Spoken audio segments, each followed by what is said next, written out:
কক্সবাজারে বিজিবির অভিযানে ৫,৭০০ পিস ইয়াবাসহ ২ জন আটক। বিস্তারিত থাকছে কক্সবাজার থেকে কামাল উদ্দিন জয়ের প্রতিবেদনে। কক্সবাজারে পৃথক দুটি মাদক বিরোধী অভিযানে ৫,৭০০ পিস বার্মিজ ইয়াবা ট্যাবলেট সহ ২ জন আসামিকে আটক করেছে বর্ডার গার্ড বাংলাদেশ।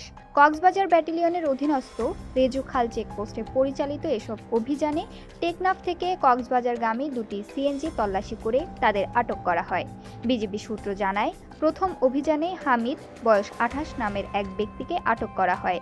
জিজ্ঞাসাবাদে তার পেটের মধ্যে ইয়াবা থাকার কথা স্বীকার করলে পরবর্তীতে তার দেহ থেকে ৩,৭৫০ পিস ইয়াবা ট্যাবলেট উদ্ধার করা হয়। এ সময় মাদক পাচারে ব্যবহৃত একটি অ্যান্ড্রয়েড মোবাইল ফোনও জব্দ করা হয়। দ্বিতীয় অভিযানে রোহিঙ্গা যুবক ফাহিম বয়স ২১কে আটক করা হয়। একই কৌশলে তার দেহ থেকেও ১,৯৫০ পিস ইয়াবা ট্যাবলেট উদ্ধার করা হয়। তার কাছ থেকে একটি বাটন মোবাইল ফোন জব্দ করা হয়েছে।